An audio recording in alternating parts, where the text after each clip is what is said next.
Hello, everybody. My name is Gary Gomes. I'm here every week on Great New Bedford Cable TV, and I also post to YouTube. Just to give you a little bit of my background without seeming too egotistical, I'm a former president of the Council of Vedic Astrology. I've been a Vedic astrologer for 30 plus years now, and I've also received a couple of awards from India for um, for Vedic astrology. Um, and I've written a few articles.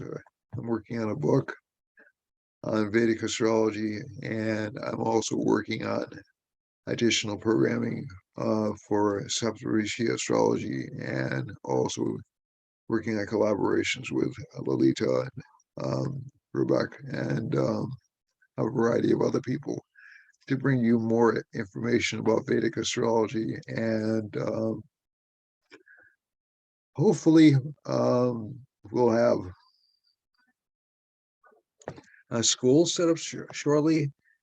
That's not a question. And we'll also have a book available for you shortly to guide you through the uh, um,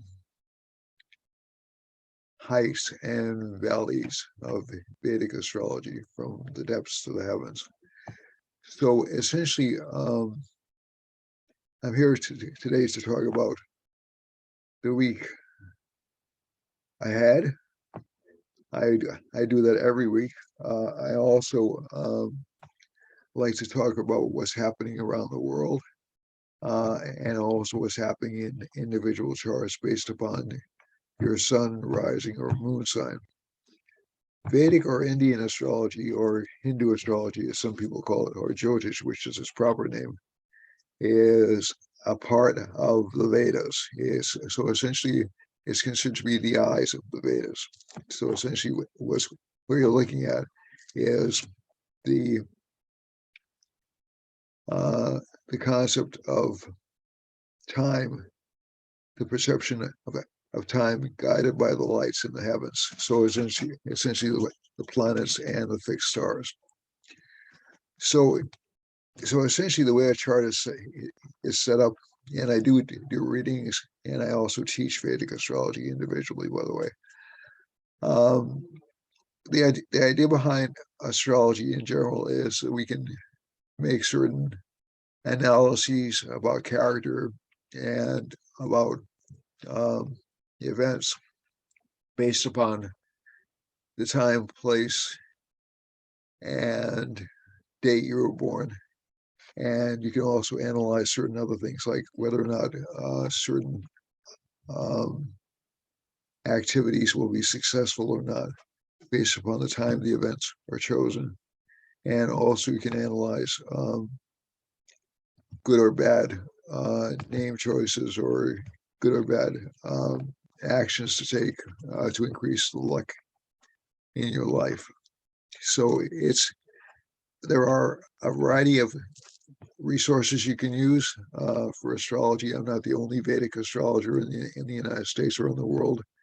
There are literally thousands of us. And if you want other names, I can certainly provide you with other names.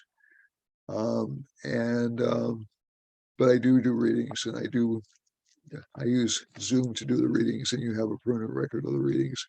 And again, I teach classes individually, and you can get the classes permanently as part of a Zoom link.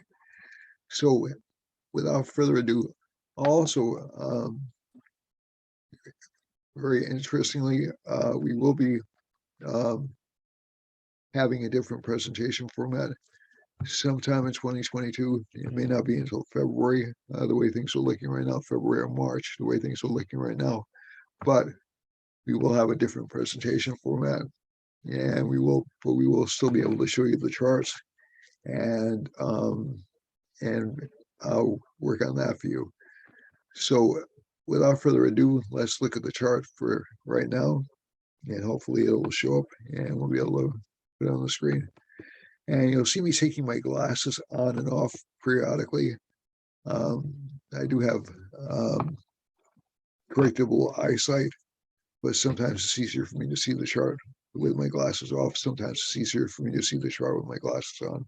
So this is one of those times I can look at the chart like this, and you get to see uh, my big goggles. And other times I'll take them off. And I wanted to talk about certain significant transits that occurred last week. Excuse me. And one really big transit that occurred, and it's actually we actually had two big transits that occurred, um, three to be honest. So we had Mars move into the same sign as K2 and Sun, and that one you have to be careful about. It's in Scorpio, so um, Mars and K2 are both considered to be in favored signs.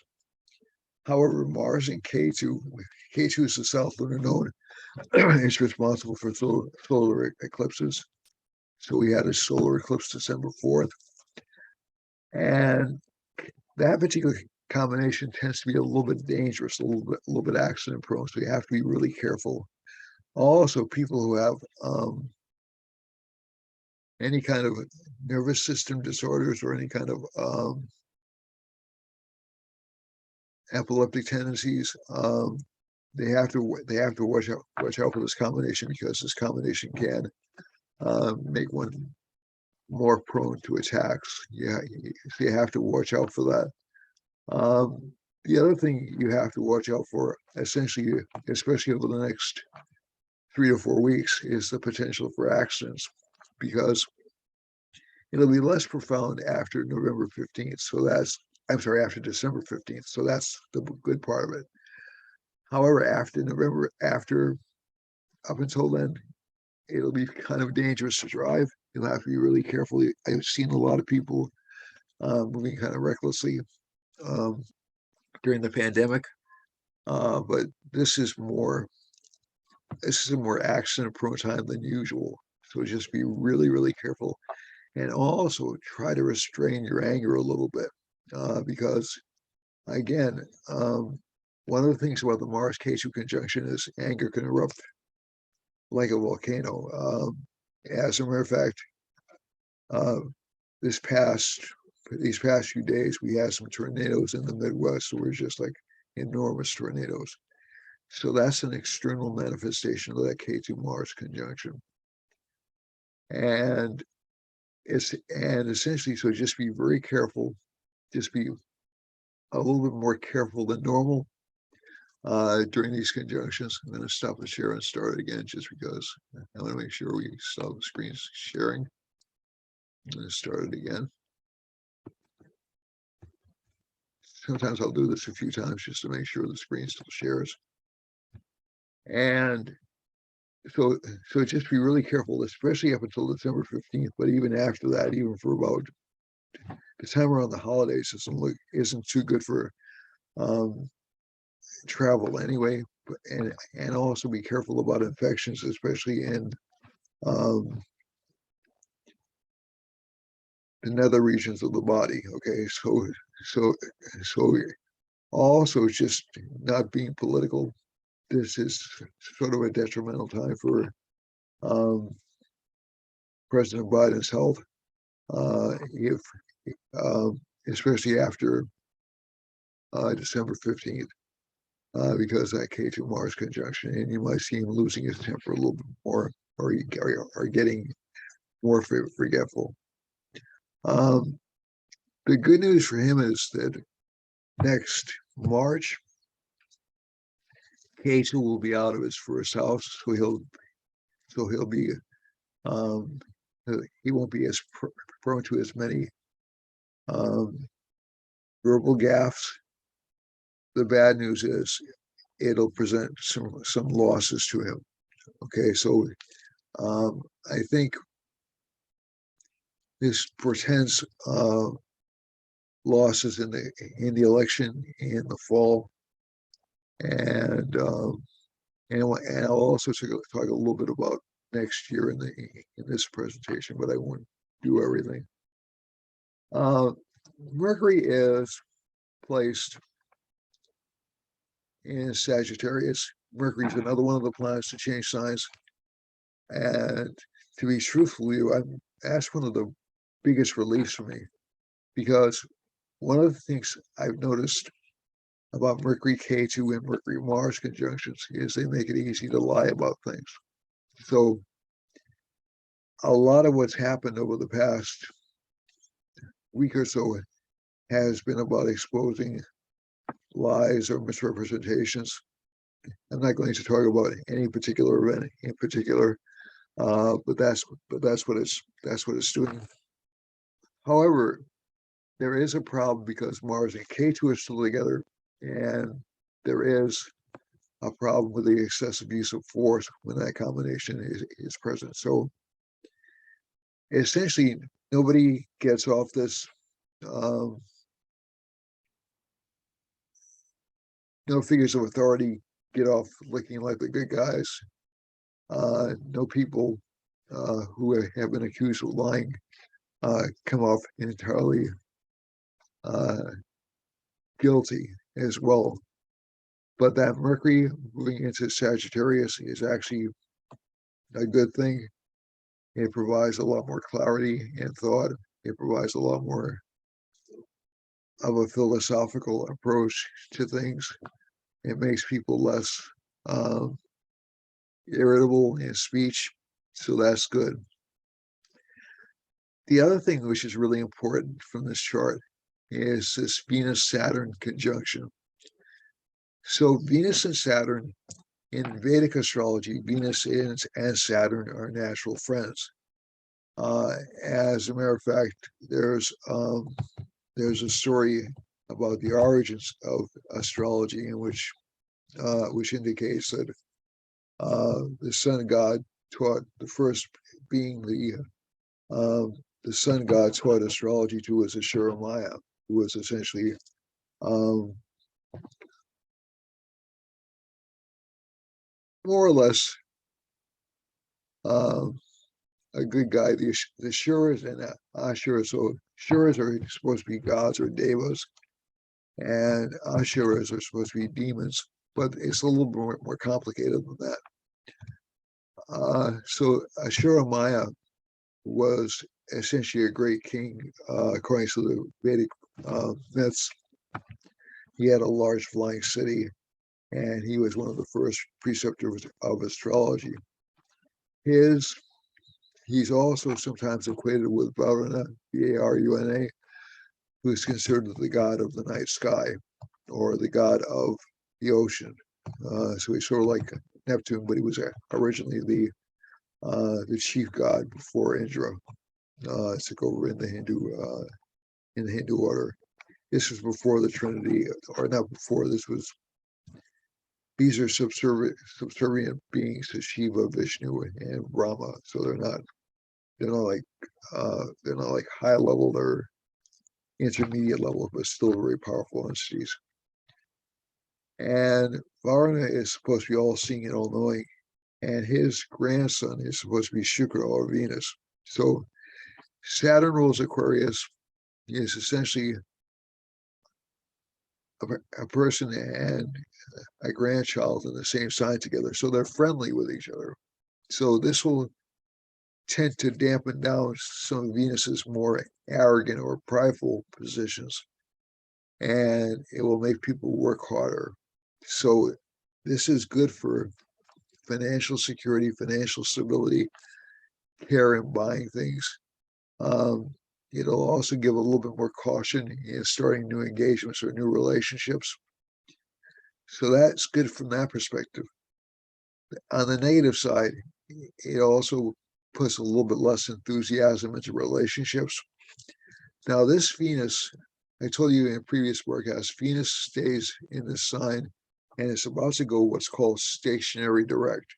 So that means it's essentially just going to be looking at the Earth as stable as we seem to see it moving backwards in the sky.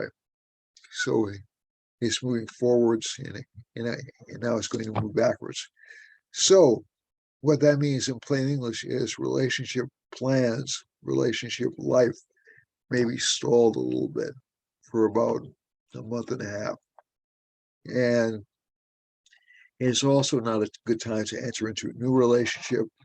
It's also not a good time to make any final decisions about relationships.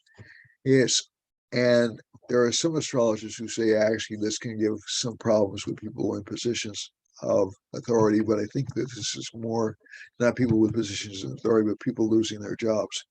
I think this is more connected, if Venus is connected with the Lord of the 10th house in some way.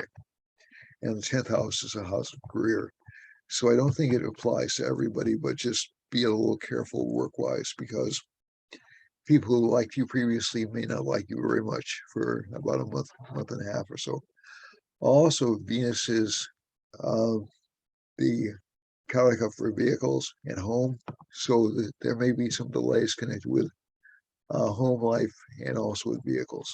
So it's not necessarily a bad placement. Venus retrograde, terrific for creative activities, terrific for savings, terrific um, for and over the next few days, Venus is super strong.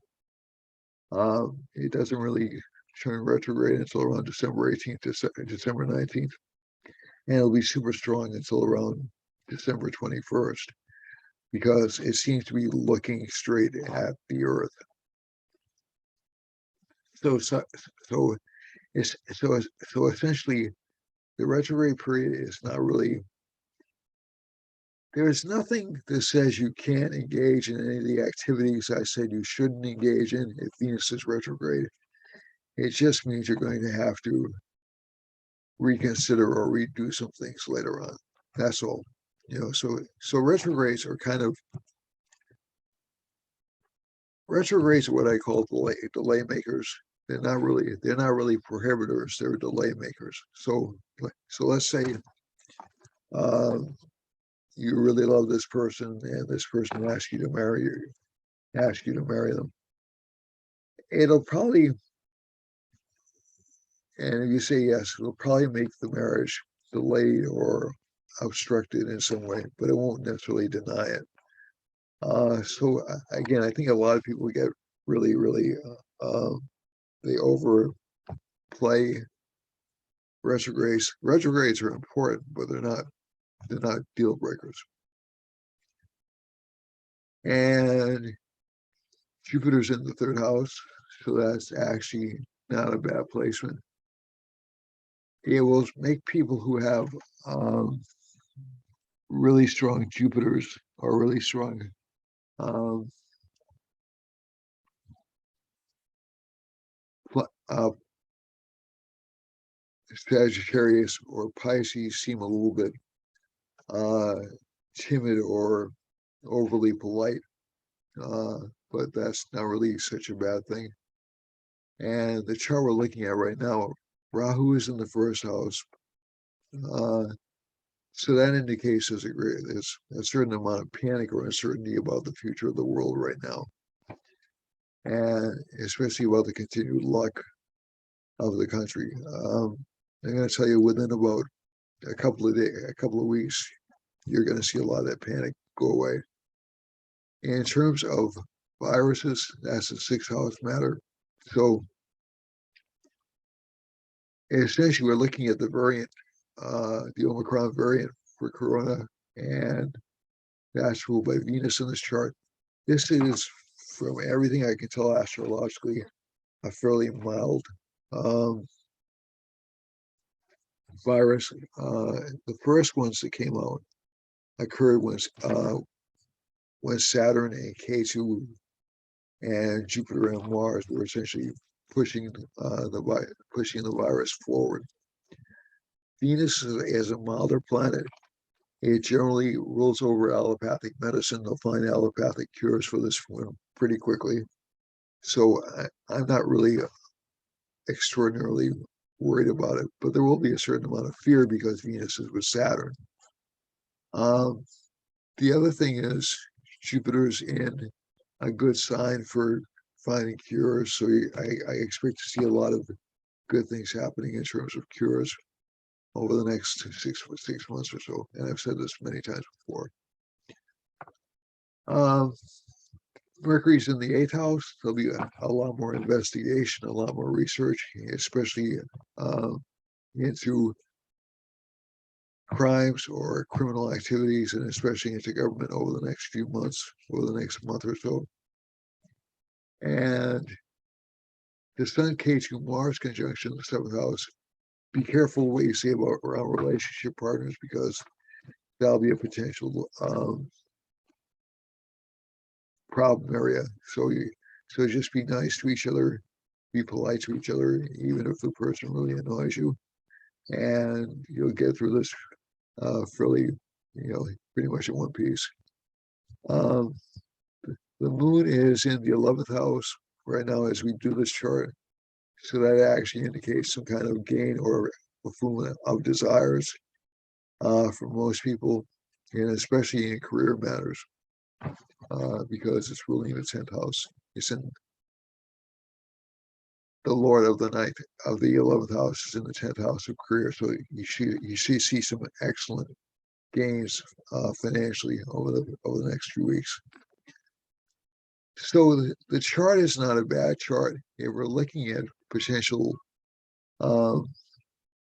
problems, I'm saying there's a lot of anger in the governments of the world, a lot of distrust on the part of people of governments of the world, and a bit less trust of experts. So that I'm going to qualify, because essentially when Venus starts turning retrograde again, that trust will tend to come back again. Then it'll go away again around February or so. And around April 1st, Venus enters Jupiter's position, or in the same sign with Jupiter. It'll actually give a lot of happiness to the world. So I think around April, we're going to see some good news.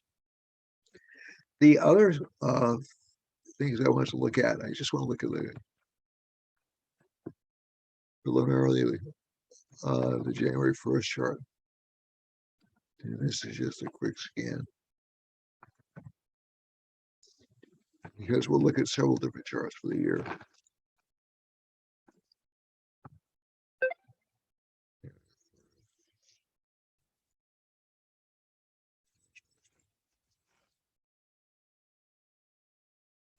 All right, so this gives us let me get the time, should be midnight. Yeah. And this isn't the way we would do a typical Indian chart, but let's look at that.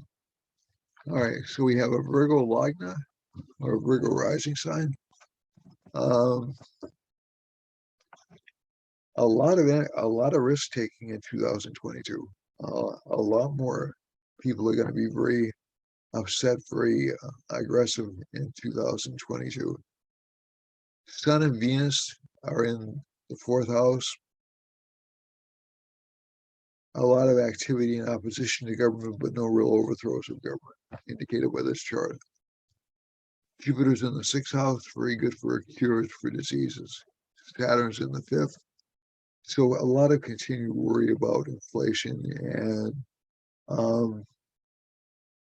and increased debt. Rahu's in the 9th. If Rahu's in the 9th, people have sort of a conquering ambition in the chart. So you may see some I would call them minor aggressions. I don't think we're going to see any major wars anytime soon. We're decades away from that. All right, so let's go back to the birth chart. And let me just make sure the chart's sharing. I'm going to stop the share and start the share again.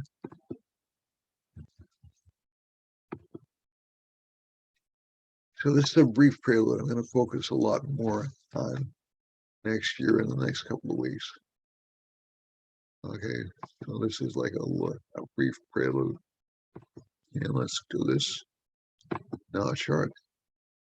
Can we get New Bedford? And we're going to look at the, sorry folks, we're going to look at the world chart from New Bedford's perspective. Okay, so let's get this rolling. Okay, so, and I do this by using what's called a locality chart. This was developed, oh, I want to say around 60 years ago. All right, so essentially what this chart does is it gives intersection lines. Oh, by the way, I just want to say, if you like what I'm doing on my channel, please subscribe. I can always use more viewers. I can always use more time spent on the channel. I am trying to get this to monetization, so I need 1,000 subscribers to do that, just to let you know. And we're going to try to hit that by early next year. And hopefully they won't have changed the rules for monetization by then. And maybe eventually we'll move to a Patreon page. I'm not sure, but that's a little bit down the road. So basically we have Mars. I'm sorry, folks. Let me stop the share again. Just want to make sure that's because last week I had problems with the screen sharing.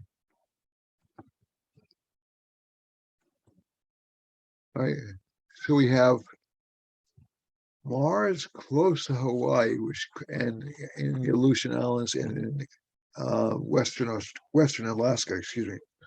So that year, and there's a Jupiter line running close to Hawaii, so that could indicate some possible weather problems for Mars. I think it's a little bit too cliche to say volcanoes, but certainly some violent activity in Mars. It won't get very far, but it will certainly cause some panic. And this is more towards the western part of the islands, like Hawaii and the Aleutian Islands and Alaska. So expect to see those have trouble spots over the next few weeks. There's a Sun and Jupiter line intersecting off the coast of Canada. That's not a bad line. That's okay. There's a Mercury line going off the coast of Western Canada. Again, that's not a bad line, but there may be some trials or some governmental conflicts over there. There's a moon line running through the west coast, and the moon's in Pisces. It's receiving, it's in a trine to Mars, but it's not receiving a direct aspect from Mars. So I think the west coast is actually safe, except from possible flooding or severe rainfall, especially in Washington, Oregon, and Northwest California. There's a Venus line running through Texas, and Venus was with Saturn, so we can expect some rough news for Venus for that. Unfortunately, maybe some more tornadoes, because Venus is essentially a rainy planet. Saturn rules wind. That's why the tornadoes actually happened when they did.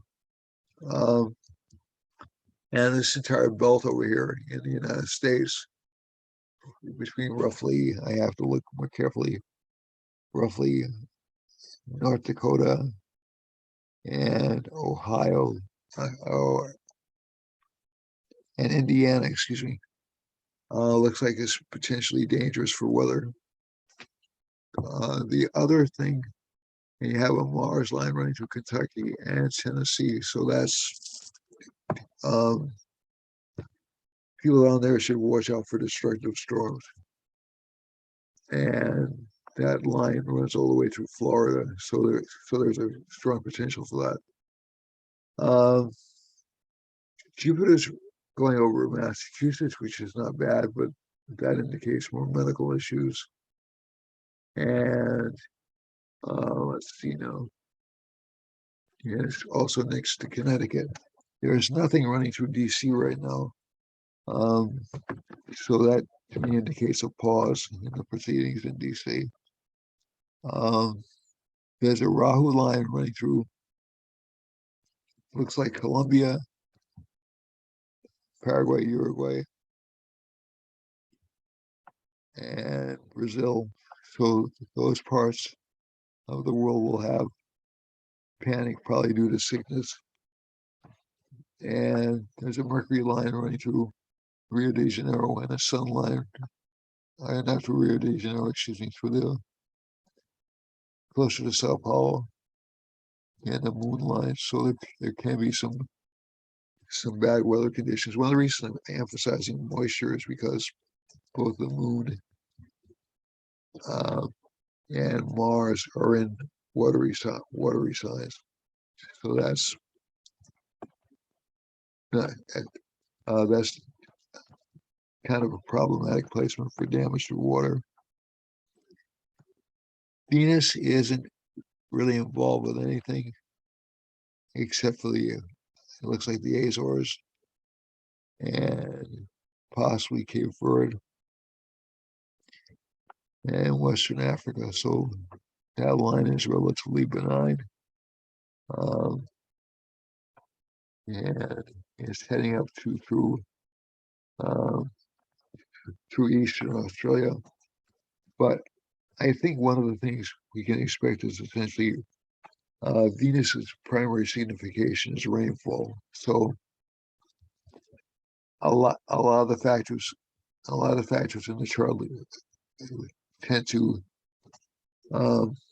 lean towards difficult weather patterns. The other factor in the chart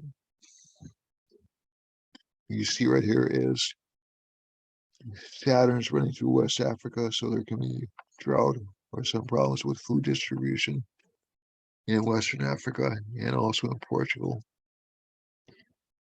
We have what looks like a Jupiter line running through France and Great Britain, so that's actually pretty good, and parts of Germany and Corsica. So that actually looks fairly good for those regions. There's a Rahu line and a Mars line running through Italy, Eastern Europe, and Greece. So although I don't think there are going to be earthquakes in that part of the world, I do think you'll see some violence and this goes all the way down uh, through North Africa, all the way down to South Africa. And I think what you're going to see is a lot of panic in this part of the world about diseases and illnesses because of the Mars K2 conjunction. And Turkey has no lines next to it. The closest line is a Rahu line, so they'll probably have some kind of issue with diseases as well, or some fear. Some line is running through Western Turkey, Saudi Arabia.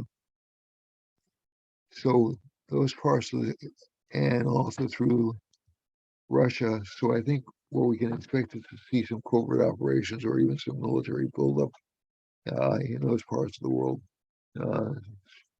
Certainly the USSR had, I'm sorry, Russia has been building up troops along the border. We're aware of that, but I don't think there's going to be the closest we'll come to a trigger point is around December 20th. If nothing happens then we're safe from the conflict. The other pattern here is the moon is close to Mercury over Iran. So that actually indicates some improvement for them, at least financially and also in terms of health and Saudi Arabia as well. in Madagascar. There's a Venus line running through India. There's nothing else close to it. So again, like I said, that's really indicative of flooding or rainfall. The Saturn line is over here somewhere. So Saturn's still pretty far away from Venus.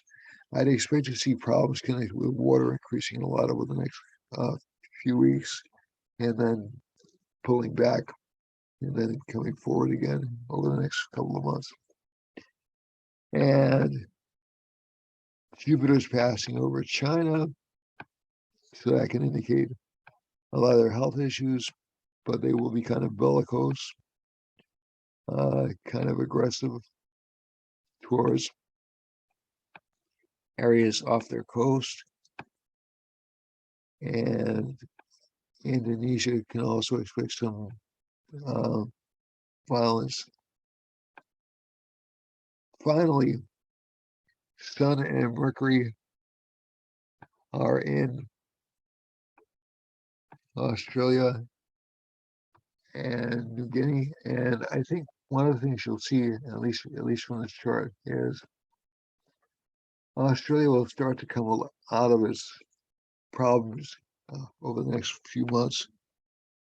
I don't expect to see this totally over until Rahu changes signs and goes into Aries, but this is COVID, but I think you'll see that. And I'm looking over here to see which.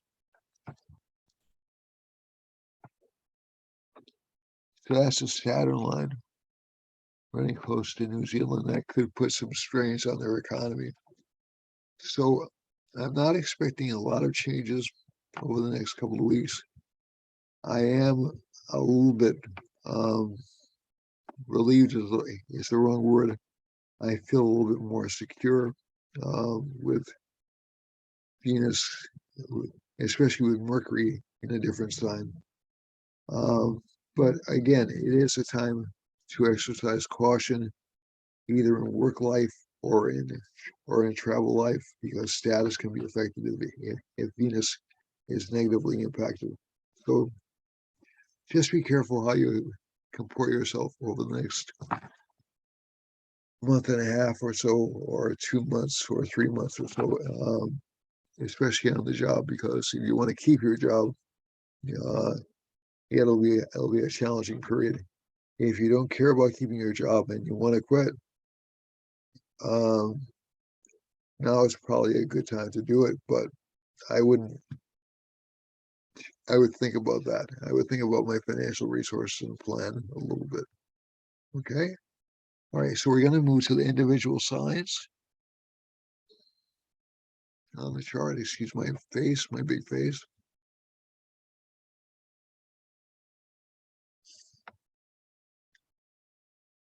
And just to reiterate something which I think I said last week,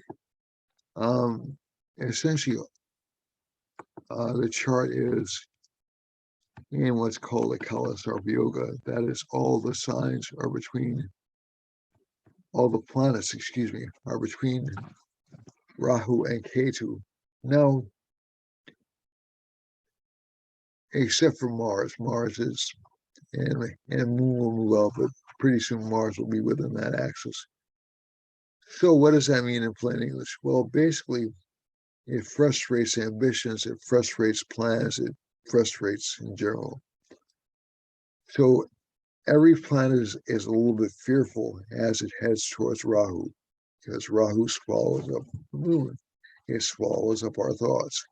It makes us anxious and worry. And if we're not careful, it can make us worry to the point of distraction, so that we really end up in a self-fulfilling prophecy where we end up hurting ourselves.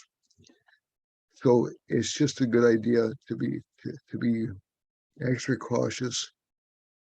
Meditate a little bit more often. If you know how, I can teach you how to meditate too, if you're interested. My phone is 508-525-0001 for readings, predictions, Reiki classes, lessons, etc. 508-525-0001. Or you can contact me at neidas@comcast.net. But basically, one of the things that I'm cautioning people about is not to get too anxious over the next few months. I gave you a Durga mantra last week, Om Dum Durga Namaha, which is really good for calming you down and making you think lucidly. But you can also do, you can also look up Durga mantras online. You can look up Durga and just meditate on the image. And while so I'm not proposing anybody who is uncomfortable with this activity do it, but think of Durga as being a Hindu equivalent to Saint Michael. And essentially, she's capable of defeating enemies within ourselves. So if you're Christian and you want to light candles for Saint Michael or give donations on Saint Michael's behalf, it basically does the same thing. Okay. If you're not Christian, if you're some other belief system, there are a variety of ways you can accomplish this as well. So you don't necessarily have to pray to Saint Michael. You can pray to God directly, because Michael is the word Michael translates into like God. So essentially, he's a surrogate or he's a stand-in for God. At least that's the way I interpret it. And Durga represents the energy of the three primary principles of divinity: creation, preservation, and destruction. So she has all those abilities put into one unit. So any of those images are very protective. The other thing is, let's go to your sun sign, rising sign, moon sign. Recall Indian astrology is, except in some unusual cases, some new techniques have been developed which format it with the tropical zodiac, but I don't particularly agree with those. And the Indian zodiac is essentially 23 degrees behind the Western zodiac. So if we look at Aries, we have, stop and start again. And like I said, this is just from experience last week about the screen going black. Okay. So we have Aries. The Lord of Aries is in the 8th house. So that means this sign will be less extroverted, more internalized, more interested in meditation, spirituality, occult practices than normal. So Aries is normally a very extroverted sign. It's an action starting sign. For the next couple of months, it'll still be, according to its nature, action starting, but it'll be researching and digging up more information on wealth and on how to improve themselves. Career-wise, monetarily, Aries still has some problems, still has some issues. It probably will have some issues until March, but overall, it's not doing that badly. It's the Lord of the 2nd house is in the 10th house of career, so career life will actually start to expand a lot, but slowly. And you'll also see it go back into Sagittarius around early January, and so it'll be more focused on teaching in early January. Excuse me. And then around late January through the end of March, it'll be more focused on work and trying to create new work opportunities. So the chart isn't bad. Relationship life looks a little bit, like I said, it's not really stale. It's just sort of predictable, and gains look good. There will be a lot of worries though about status. So some people with this sign placement will worry that they'll lose status, but they'll actually gain status in foreign countries. So this isn't a bad um, week for Aries. But Taurus is um, Lord is in Capricorn, which is the ninth sign away, which is a very good placement for career life. The Lord of the second house is in the eighth house, which means the money will come from the relationship partner. And also, there are planets in the 1, 2, 3, 4, 5, 6. There are planets in, and also Venus is the Lord of, so the Lord of the second house in the eighth.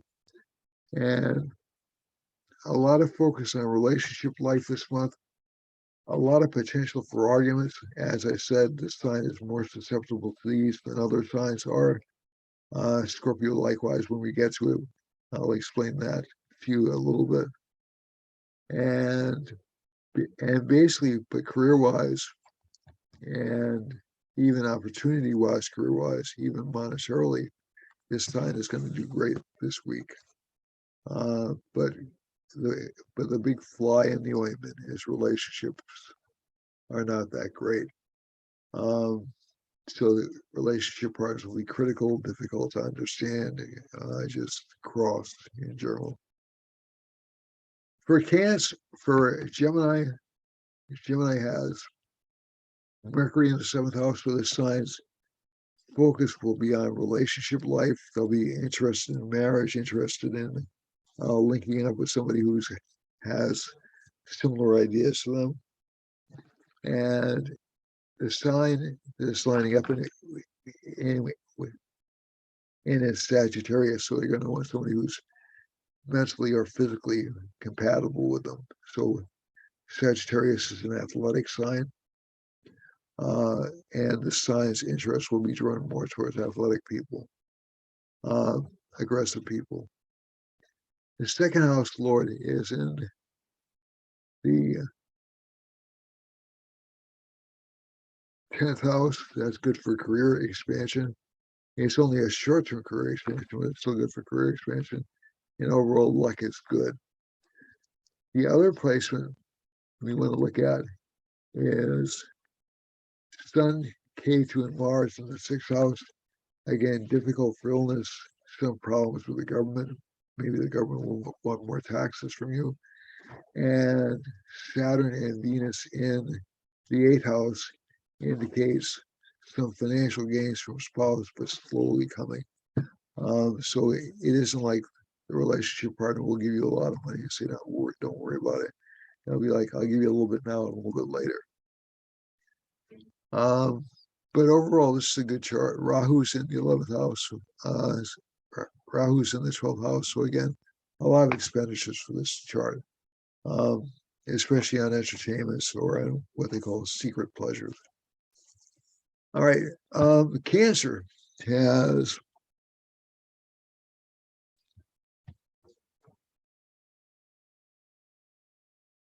excuse my screen. Cancer has the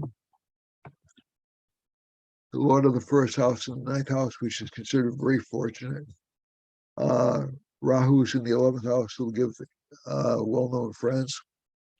And keep in mind, if you have Sun, Moon, or the rising sign in any of these signs, you'll feel these effects to a greater or lesser extent. And the same is true for certain other planets. So there are a variety of ways to assess a chart. Just because your sun sign is April 15th to May 15th doesn't mean you're going to get all Aries effects. You may get, let's say, your moon's in Gemini, you'll get Gemini-like effects as well. So I hope I didn't confuse you more with that. But Moon indicates some settling down of relationship life. And it's a certain type of resignedness or comfort in relationship life with the Venus-Saturn conjunction that won't last long.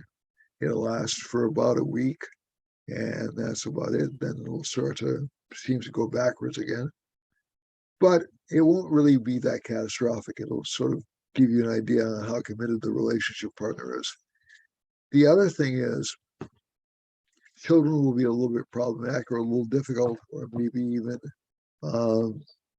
disobedient with the Sun K2 Mars conjunction in the fifth house. Also, but creative life will be good. But this is the first break I've seen the sign get in relationships for a long time. So this is actually good. Mercury's in the sixth house, some problems with communications, especially on the job. And Jupiter's in the eighth house. So that means unexpected gains or financial windfalls from a relationship partner. And we've already spoken about Rahu in the 11th house. Leo has Jupiter in the seventh house. This will give a lot of business relationship opportunities to the sign, a lot of additional responsibilities, even responsibilities for relationship partnerships. The other thing is you have Sun K2 Mars in the fourth house. That'll give some upset or some disappointment in home life. Mercury's in the fifth house, so children will seem intelligent and easy to work with. Saturn and Venus are in the sixth house, so you're going to have to be careful about infections, especially in open spaces. Jupiter in the seventh house, overall good health. It shines back on the first house. That's considered a good thing. And Moon is in the eighth house. This will bring more financial growth to the sign through foreign investments or through working with people in other countries. For Virgo is going to show a lot of courage this month. I would say a lot of, I'm being judgmental here. I don't want to be judgmental.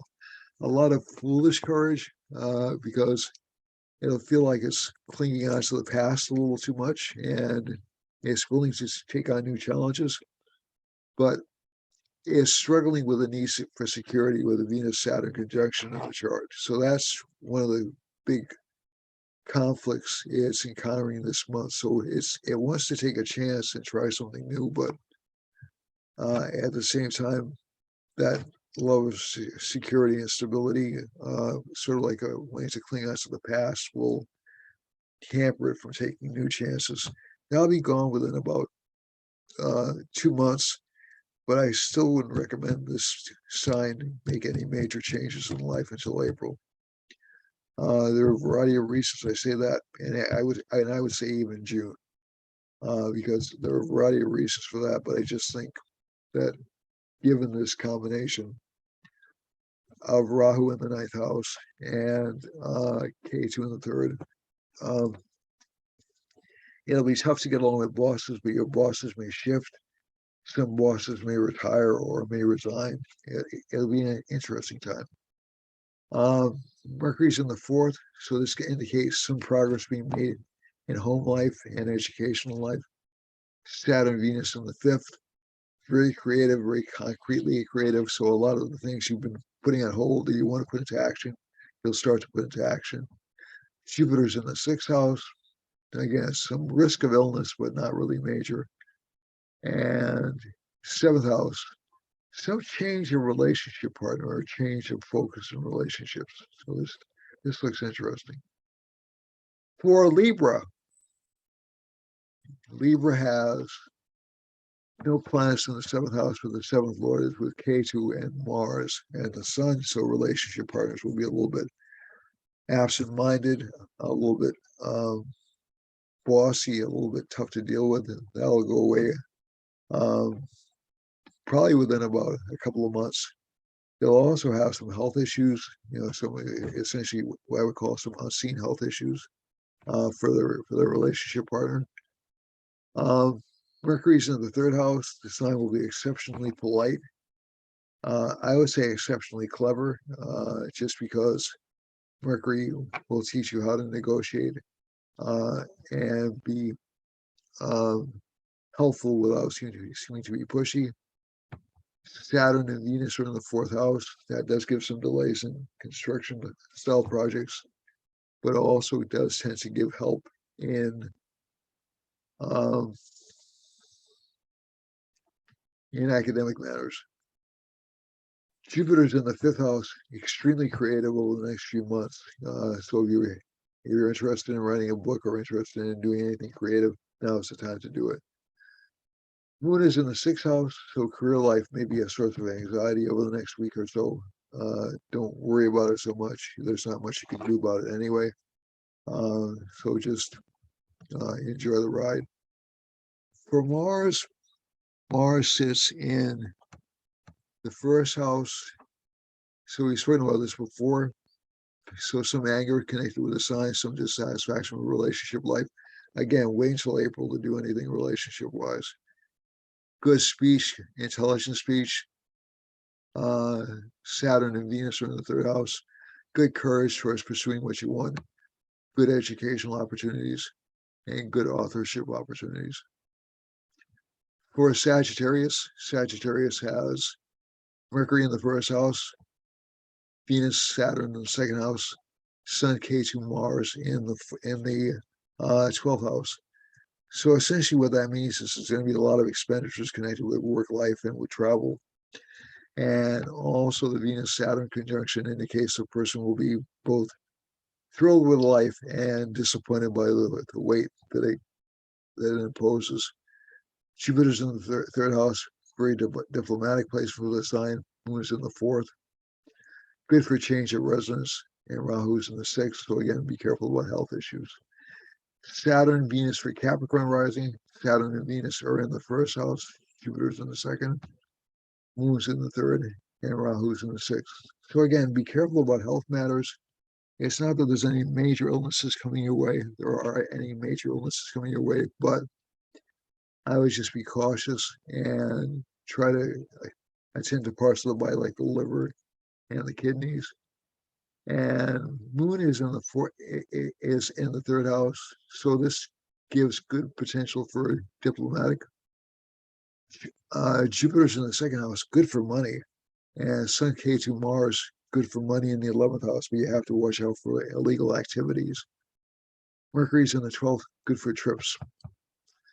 For Aquarius, Jupiter's in the first, great for authorship, great for luck in relationships. Moon is in the second house, good for expression. Rahu's is in the fourth, so again, some dissatisfaction with home life and some fear of obscurity in career, or fear that somebody will take your career away from you. Mercury's in the 11th house. That won't happen. Mercury's in the 11th house. So new friends, and Saturn and Venus in the 12th house. A lot of ambition. Pisces, we're running out of time. Pisces, ambition, good for career life, extremely good for career life, financial gains, but also financial expenditures. So, and also changeable directions. That's it for this week. I'll see you next week. And in the meanwhile, namaste. If you want to contact me for any reason whatsoever, 508-525-0001. That's my phone number, and you can also text me. Thanks again. Don't forget to subscribe, and thank you very much, and namaste again.